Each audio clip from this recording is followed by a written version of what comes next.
I'm a multimillionaire and I don't own my house and I don't invest in any property. But why? Isn't a house a great investment? Isn't buying property a great place to put your money? And surely it's better than throwing your money away on rent, right?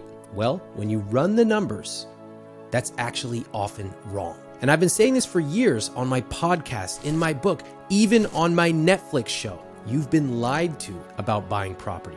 And in this video, I'm going to break down once and for all the 4 main parts that you need to know so that by the end, you'll have a clear idea of the true costs of buying a house and what you should do.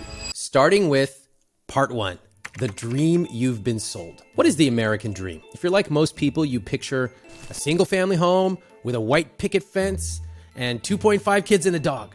Think about it. That is not an accident. Where did that dream come from? That dream is the result of decades of marketing. Some people might even call it propaganda, including from one of the most corrupt organizations in the world, the National Association of Realtors. They just had $1 billion+ judgment filed against them, by the way. Let me explain what I mean. Most people in the world do not live in single family homes like we do in America, and yet we believe this is the only measure of success. Next up, think about the numbers themselves. Decades ago, your parents' generation, certainly their parents, a house would cost roughly 2.5x your annual income. People would put down 20%, and the total monthly payments would be about or less than 30% of your gross income, which includes mortgage, maintenance, insurance, taxes, all of it. Let me give you an example with some real numbers. If you make $50,000 a year, gross income before taxes, that means that your house would cost $125,000. Do you know any houses right now that you'd want to live in for $125,000? And in that same example of $50K a year income, you'd put $25,000 down and your total monthly payments would be $1,250 per month. Have you ever seen a house like that in your entire lifetime? No, things are different now, and yet we are still operating on these old rules that have been passed down to us without taking into account how things have changed. And this still doesn't explain the craziness of people who buy houses for 5 times, 10 times their salary with 3% down. And I'm telling you this because if you buy something you cannot afford, it might seem like you are buying your way into the American dream, but oftentimes it will come around and bite you in the ass. Which brings us to part 2, the myths about owning a home. There are 4 main myths about home ownership, and I want you to know each of them. Myth number 1, prices in real estate always go up. No, they don't. You would think people understand this after the 2008 recession, but there are powerful forces at play to get you to forget about this, such as the National Association of Realtors, your family, even the government, all encouraging you to buy a house. Remember, many things appear to always get more expensive. That is the result of inflation. But in real estate, which is opaque, landlords will often discount the number of months you can pay. They'll do rate buy downs. They will do all kinds of things to avoid reducing the price while secretly reducing the price to keep up the myth that buying a house always goes up. Myth number 2, the value of a house doubles every 10 years. This isn't always true. And even when the price does double, most people forget to factor in phantom costs. Phantom costs are all the costs of a house that most people forget about. They're phantoms. They include things like closing costs, taxes, property insurance, maintenance, repairs, even the gas to drive to Home Depot that you use and your time, and of course, the cost, the opportunity cost of that down payment and what you could have made if you simply invested it in an S&P 500 index fund. In fact, it's actually quite common that you could sell your house for a higher price than you paid for it and still lose money when you factor in all the phantom costs. Remember, it is not simply the bigger number minus the smaller number pops out profit. That's not how it works. You got to factor in all those phantom costs to get your true profit. Myth number 3, you can use leverage to increase your money. This is partially true, and homeowners often point to leverage as a key benefit. You can put $20,000 down for a $100,000 house. If the house climbs to $120K, you effectively doubled your money. That is true, but remember this, leverage works on the way up as well as the way down. If your house declines by 10%, you don't just lose 10% of your equity. In fact, you can be wiped out. So it is important to remember that house prices don't only go up, house values don't only go up, and leverage can work for you or it can work against you. Myth number 4, I can deduct my mortgage interest from my taxes and save a bunch of money. Look, tax savings are great, but most people forget that they are saving money that they ordinarily never would have spent. As they put it, you don't spend $1 to save a dime. In many, many cities, the amount you pay for owning a house is much more than you would pay to rent an equivalent house, especially once you factor in all the phantom costs. And remember, those tax deductions that everybody talks about, they were reduced even further in 2018, so I would not count on this. When you ask people, for example, what tax deductions, they often go, tax deductions. I go, what tax deductions? Most people have no idea what a tax deduction even is, much less which ones apply to their housing situation. Okay, now that we've learned to look past the housing propaganda and understand some of these myths, what do we need to do next? Well, that takes us to part 3. Always run the numbers. Have you heard this phrase? If you rent, you're just throwing your money away, or you're paying your landlord's mortgage. I got a question for you. Would you say the same thing about eating out? Would you say, you're paying the restaurant owner's mortgage when you eat that sushi? No. So why is it that just rolls off our tongue when it comes to housing? That's because somebody invented that phrase and now it's in the zeitgeist. And we resent that we might be paying somebody else's mortgage, but we don't resent when we go and buy paper towels and pay someone else's mortgage because we're paying for value. Now, this is really important. I want you to pay close attention, especially when you are talking about high cost of living cities like New York, LA, San Francisco, 3 cities I have lived in. Buying can be way more expensive than renting. In fact, it might not make financial sense at all. I'll give you an example. When I was living in New York City, I kept a very close eye on real estate.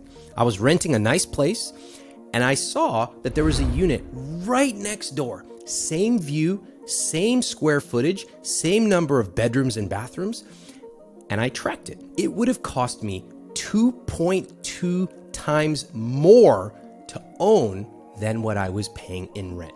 Let's just say I was paying $3,000 a month in rent. It would have cost me $6,600 a month to own an equivalent property. You know what I did instead? I said, first of all, I like renting. If I have a problem, I just text my landlord.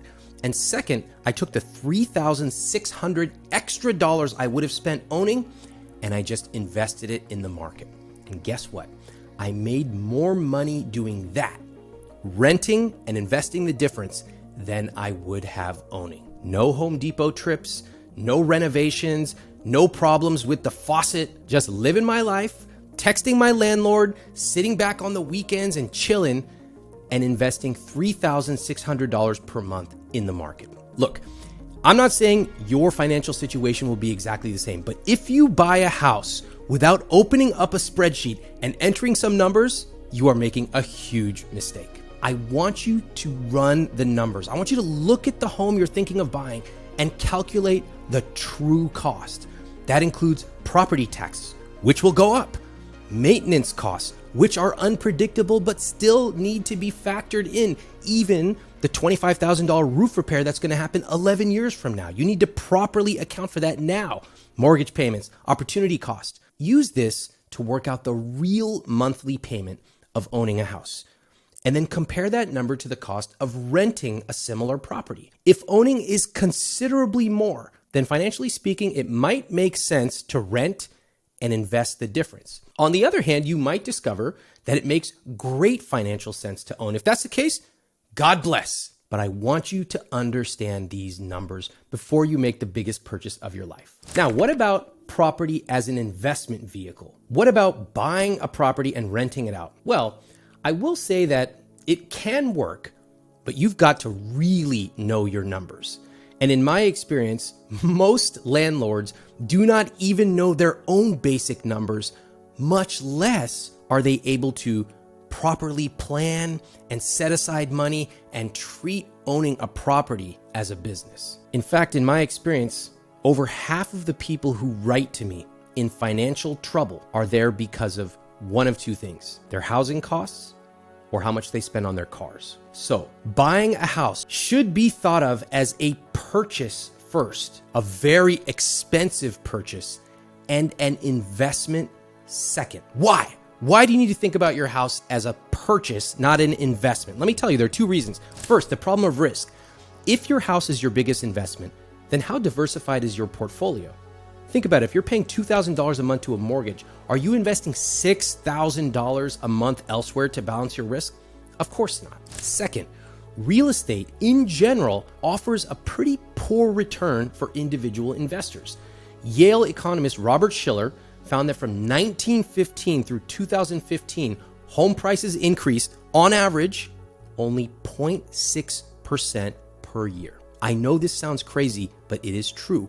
Go look at the data. Now, if you want to grow your wealth, my suggestion would be first, invest in a 401k. Go with index funds. Let them compound over time. If at some point you want to add in property as an investment, sure, part of a well-diversified portfolio. If you want to own your house to live in, treat it as a purchase, not as an investment. Okay, we've got one part left, but before we jump into that, if you're watching this right now and you've made it this far, hit subscribe because we've got tons of new videos coming, chock full of new ways of looking at money. Which brings us to part 4. Is buying a house ever a good idea? I want to make sure nobody misunderstands me because a lot of people have accused me of saying you should never buy a house. That's not true. In fact, I will buy a house myself one day. And as I said, it's going to be a terrible financial decision, but I'm going to do it anyway. What I am against is poor financial decisions and simply following what everyone else is doing without ever running the numbers. So how am I planning ahead to buy a house? Well, here are 5 questions I'm asking myself, and I recommend you do the same. Question number 1, will I live here for 10 plus years? That's because when it comes to all the costs that you will incur, including those transaction costs and closing costs, you want to amortize or spread them out over 10 years. It's kind of like buying a new car. The minute you drive it off the lot, it loses a pretty sizable percentage. That's the same thing with a house, but nobody talks about it. The minute you buy a house, you lose tens of thousands of dollars. So you want to spread those costs out over at least 10 years. That way you have a very good shot at coming out with a good financial outcome. Question number 2, will my total monthly housing costs be less than 28% of my gross income? Let me explain. This is really important to know. Why gross income? Because some people take out tons of money to max out their 401k. We want to start from apples to apples gross income. Why 28%? Well, typically that was considered a good amount to manage risk. It's really hard to stay below that number. So maybe in a high cost of living city with low amount of debt, you can stretch it 32, 33%, but you want to be very careful because the higher you go, the more risk you have and the less you will be able to have any money to do anything else. Question number 3, have I saved 20% for a down payment? I'm not saying you have to put 20% down, but saving 20% down is a signal to yourself that you can actually save money consistently. And that is something you will have to do once you own a house. Question number 4, am I okay if the value of my house goes down? Well, you should be okay because house prices go up and house prices go down. House prices go up and you might actually still lose money once you factor in all those costs. So you should not buy a house if you are thinking it's going to be a magic way to get rich, because for many people, it's not. But if you're buying a house saying, look, I've calculated the numbers, I'm okay if it goes up or down, I'm buying this as a house, a place to live, that's a good sign that you might be ready. Question number 5, am I excited about buying? Do you know how many people I speak to who just feel so beaten down because everybody around them has told them, you should buy a house. You're a failure until you buy a house. Oh my God, you're throwing money away on rent. And they genuinely feel like failures. You are not a failure if you rent. I could go out and buy a house today, and I choose not to. I want you to be empowered to run the numbers and make a decision for your rich life. Forget what your parents say, forget what your friends say. You decide what is right for your rich life. Now, if the answer to any of those questions is a hard no, then it's probably not the right time to buy. Now, I hope this video saves you money and helps you create your rich life. Now, check out this video to watch more.